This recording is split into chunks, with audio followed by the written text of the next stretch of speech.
Okay, welcome. In this video, we're going to cover subtraction. How do we subtract? Again, this is a basic level video.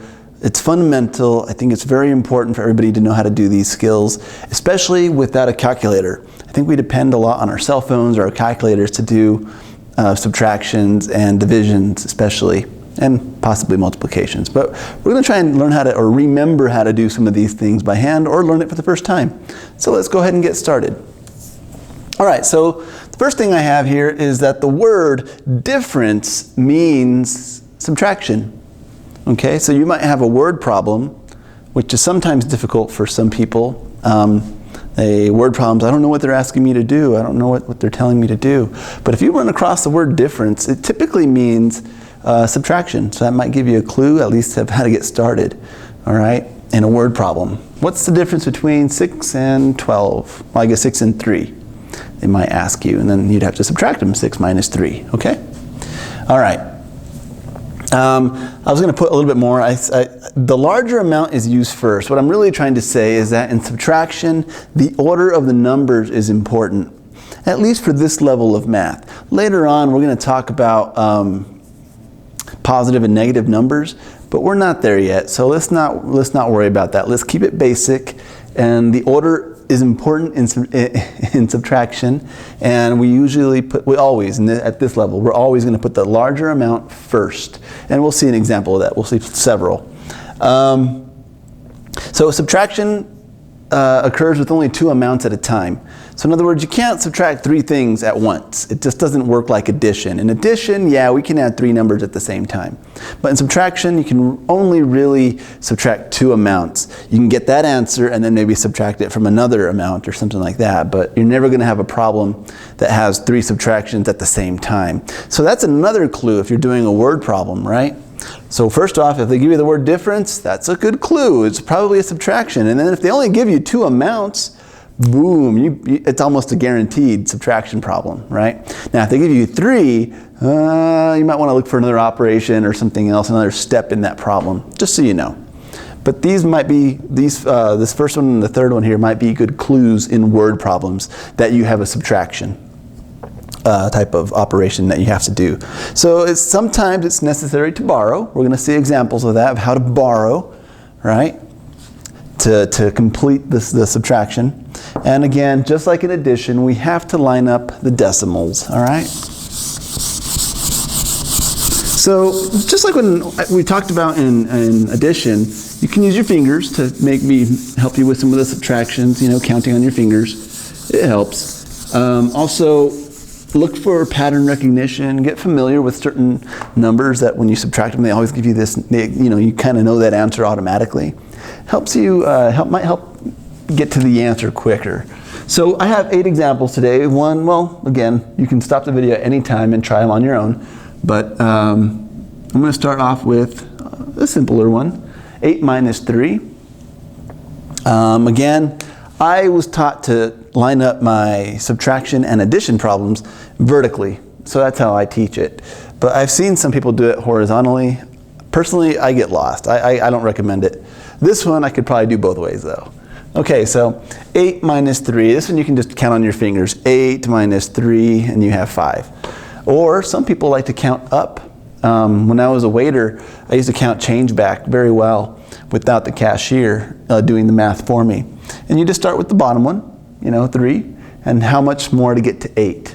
So 3, 4, 5, 6, 7, 8. Takes 5 to get to 8. So I'm just basically looking for the difference between the two of them. And I can go like a top-down kind of thing, or I can go bottom-up with the addition. But I would recommend, at least for now, try to just focus on the subtraction. Don't try to do the addition way. What I mean is like 3 and adding 1, 2, 3, adding until you get to 8. That is one way to do it, though. I'm not gonna lie. So we know that the answer is 5. Okay, let's continue. Let's move on. We got 7 more. All right, so let's just change it up a little bit, make it a little bit bigger. We'll step it up just a notch. So this is 15 minus 3. So just like in addition, we do column by column, okay? Starting with the right and moving to the left with the subtraction operation.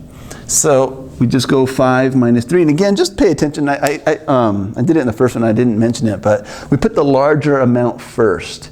And then we put the second amount, the smaller one, after that. And then we do the operation, okay? Again, later on, positive and negative numbers. That's going to be a whole different thing. But right now, we'll just keep it simple. Okay, so we go 5 minus 3. That's 2. 1 subtract minus nothing. You could technically put a 0 there. You really don't need it. You can just say 1, bring it down. 1 minus nothing is 1. So 15 minus 3 is 12. All right? Okay. Next problem. This will be the first one where I'm going to show you about borrowing. Right? We're going to look at a problem where we have to borrow. So what is borrowing? Borrowing occurs when we don't have enough in the larger number to subtract the bottom number. That make sense? What I'm trying to say. So again, let's just start. The first column is 0 minus 4. That's the problem, okay? 0 minus 4. When you have a spare time, you can ask Siri on your iPhone, and she has a pretty funny answer when you ask her, what is 0 minus 4? Anyway, so we can't do it. We can't subtract because I can't take 4 away from 0. 0 doesn't have enough to give me 4. It's nothing. It's 0. So I can't take something from nothing. So what do? I borrow from the next column over. And to do that, basically, I was taught to cross the number out in the next column, and borrow one number from it. So if I take 1 away from 2, I'm left with 1, right? Now I have this 1 floating in the air, this 1 that I borrowed, and I'm going to go ahead and put it right next to the 0. Now it's changing the 0 into 10. It's making the 0 into a 2-digit number. So now it's 10. 10 minus 4. Now I can do that.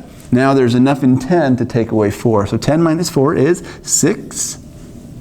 And this is no longer a 2, it's a 1. So 1 minus nothing is 1. 16. Okay? So that's how we borrow. We borrow from the next column over. All right, next problem. Let's try one more that's very similar. Again, you can stop the video and give it a go. See if you know how to do the steps. You know what I mean? Again, some numbers are familiar and they're easy just to do like that off the top of your head. And if you can do that, even better. And I'll show you how I would do it off the top of my head. Not really worrying so much about the work, right? 9 is close to 10. It's really close to 10. It's just 1 away from 10. It's 1 less than 10. So it's easy for me to subtract 10 from 31. 31 minus 10 is 21. But I didn't have 10. I had 1 less than that. So I would be 22. Right, that would be the answer. That would be 31 minus 9 should be 22 if I do it right. But if I have doubts, I could use my fingers, but it'd probably be better for me just to write it down and do the steps. So that's what we're going to do. 1 minus 9, I can't do it. 1 doesn't have enough numbers for me to take away 9. So I have to borrow. Sorry about the noise on the microphone. I'm pretty sure that one made a noise. I'm going to cross out, and I'm left with 2. I'm taking 1 away from 3. I'm going to leave 2 behind. And that 1 that I borrow, I'm going to put it right next to the other one that didn't have enough to take away 9. So now it's 11. I'm making the number into an 11. So 11 minus 9 is 2. And that's where you could count up, right? 9, 10, 11, there's 2, the difference. And then 2 minus nothing is 2. So I was right. I was good about my little assumption there, right? But the familiarity with the numbers, that 9 is close to 10, but not quite. Anyway, 22. All right, so let's go on. All right, so now let's get a problem that's a little bit bigger, a little bit more, a little bigger, I guess is the best way to put it. Okay, let's do that one.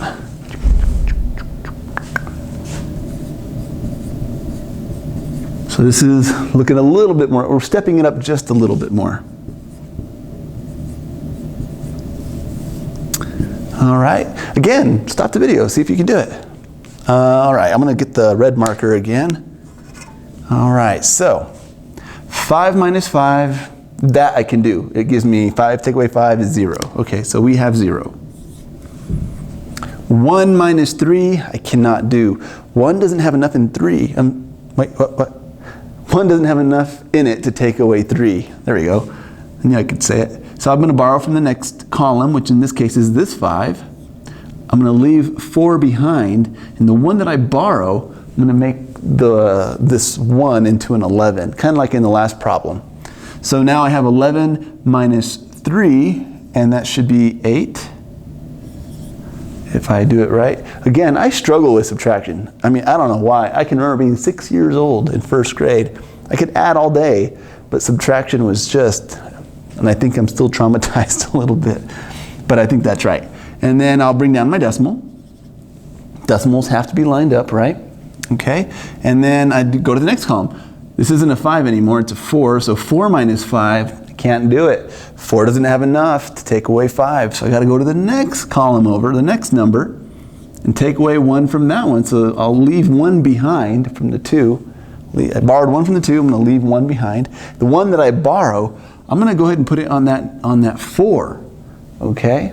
So it's kind of weird how I borrowed and I made the 5 into a 4. Now the 4 wasn't enough. Now I had to make the 4 into a 14. So this number got changed like twice, right? It's kind of, but it's okay. It works. You can do that. So 14 minus 5 is 9. And then 1 minus nothing is 19. So we get 1980, okay? I wonder if you got that one right. Hope you did. I hope you did. Again, it's practice, it's familiarity with numbers, and it's following the steps, following the correct steps. Okay, we have a few more to go. 1510 minus 283. And I'm kind of helping us out right now just by lining up the decimals right away, okay? It's not a very hard thing to do though. Okay, so again, let me get my other color here, my red. And we just start from the right, go to the left. Did you already do it? Did you try it? Okay. So 0 minus 3, I can't do. Cross it out. Cross out the next number over. Now, if I take 1 away from 1, I'm left with 0. I have to put that. Now that's a 0. Okay? And the one that I'm borrowing is going to go next to the 0, the first 0, and make that a 10. Okay? So now I have 10 minus 3. And that's 7. Going to the next column, I made this number into a 0, so obviously it's not going to have enough to take away 8. So 0 minus 8 doesn't work. I have to borrow from the 5. So I'm going to take 1 away from the 5 and leave 4 behind. The one I borrow, I'm going to go ahead and put on that 0 to make it into a 10. Now I can do the subtraction. 10 minus 8 is 2. 4 minus 2, that I can do, is also 2. And then 1 minus nothing is 1. So I get 1227. Okay? All right, I got 2 more. I hope you guys are giving these a shot before I do them. You know, it's a good learning experience, I would say. All right, so we have 210 minus what? Minus 5654. Now this one's going to be a little bit more challenging, and this one I am going to ask you to really, seriously, stop the video. And it's more challenging because of all these zeros on top. And it's like, well, what are all those zeros doing? It doesn't really, I mean, the zeros are fine because 210 is still larger than 5654. It's just that 210, a bigger number, has a lot of zeros, and we have to do all that borrowing to get to the right answer. So go ahead and give it a go. See what you get. Okay, let's go ahead and do it. And this is like a chain reaction of borrowing. It's kind of interesting, but 0 minus 4 cannot be done, so I go to the next number. Well, there's nothing in 0, right? I can't borrow 1 from 0, so I can't borrow from that one. So this is really strange. Watch this. So I can't do the subtraction. I go to the next column. There's nothing to borrow from him, or from the 0. Go to the next column. There's nothing to borrow from her, or the next column. So I got to go all the way to this 1 and borrow from this number, from this 1, and carry that 1 all the way over to that first column to start my subtraction. So here we go. I'm going to borrow from the 1. I'm going to leave nothing behind. So now that 1 turned into a 0. Can we all see that? Yeah, okay. Now, it's got a little crowded here, but now the one that I borrow is going to go to this 0. Now, if I start the whole process over again, can't do a subtraction, can't borrow from this one. Now I can borrow from the 10. So I'm going to borrow from the 10, make that one a 9. And that 9, well, the one I borrow from the 10 is going to go over here to the next 0. So now this number is a 10, and that means that I can finally get that one all the way over to that first column. So now I'm going to borrow from this 10, leave a 9, and now finally that first column is a 10. It's just basically passing that one all the way over. You're just like piggybacking, like kind of passing the baton, right? Over all the way to that first column. That's a tricky problem. A lot of people, and I don't know how clear my explanation is. I'll do it again. There's one more problem that we have to do. So hopefully it works out okay. All right. So let's go ahead and do it. But, well, yeah, let's just go ahead and do it. So 10 minus 4, 6. 9 minus 5 is 4. 9 minus 6 is, well, my decimal. 9 minus 6 is my 3. It's a 3. And then 0 minus 5, can't do it. What do? I borrow from the 2. So borrow from the 2. I'm left with the 1. And that 1 that I borrowed is now going to make that 0 into a 10. So now 10 minus 5 is 5. And 1 minus nothing is 1. So that's a difficult problem for some people, especially by hand. Hopefully you don't have a whole lot of those to do like on an exam, because it takes time. Again, this is a good opportunity, again, like I said, in addition, you can challenge your friends to these kinds of problems. See how fast they can borrow and get through that process and get the answer. Friendly competition can be good. Can be good as long as you say burn at the end. No, you can't do that because then you'll offend them and they won't want to race you, right? They won't want to compete with you. So got to be respectful, right? All right, so the last problem, I have it here on the board, on this other board that I'm just going to wheel over. I know it's kind of silly. I'm all wheeling the board around when really, you guys, I could have just wrote it down. But anyway, so here's the last problem that I want you guys to go ahead and give it a go and give it a try. All right? It says, what is the difference between 1020 and 10.10 and 933.55? Okay? Go ahead and give it a go. See what you guys get. All right.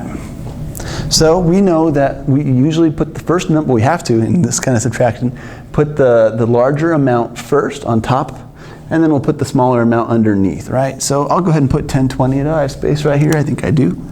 So we'll say 1020, 10. Good. It's a little crooked, but anyway. 933.55, 933.55. I'm gonna go ahead and scoot that 0 over just a little bit. Go ahead and move him just a little bit more over to the right. Okay, and it's a subtraction. All right, so I wonder what you guys got. Let's see if I get the same thing. So I'm going to go ahead and start on the right side, and we move to the left. 0 minus 5 I can't do, so I borrow from the 1. So I'm taking 1 away from 1, so that's going to leave me with 0. I'm going to put that 1 on that first 0, turning it into a 10. So 10 minus 5 is 5. I can do that. 0 minus 5, can't do that. Now I got to borrow from the next number over. The next number over is a 0, so I can't borrow from that one. So this is where it's kind of similar to that last problem that we did. Not as much, but a little bit. Okay, so 0 minus 5 can't be done. Tried to borrow from the 0, can't do it. I got to go over here to the 2 and borrow from the 2, leaving 1 behind, turning this first 0 over here into a 10. Now this 0 can borrow from the 10, so I'm going to borrow from the 10 and get a 9. And that 1 that I borrowed, I can put on that first, the 0. Right? It is difficult to explain. Try explaining this, okay? Anyway, so 10 minus 5 is 5. Bring down my decimal. 9 minus 3 is going to be 6.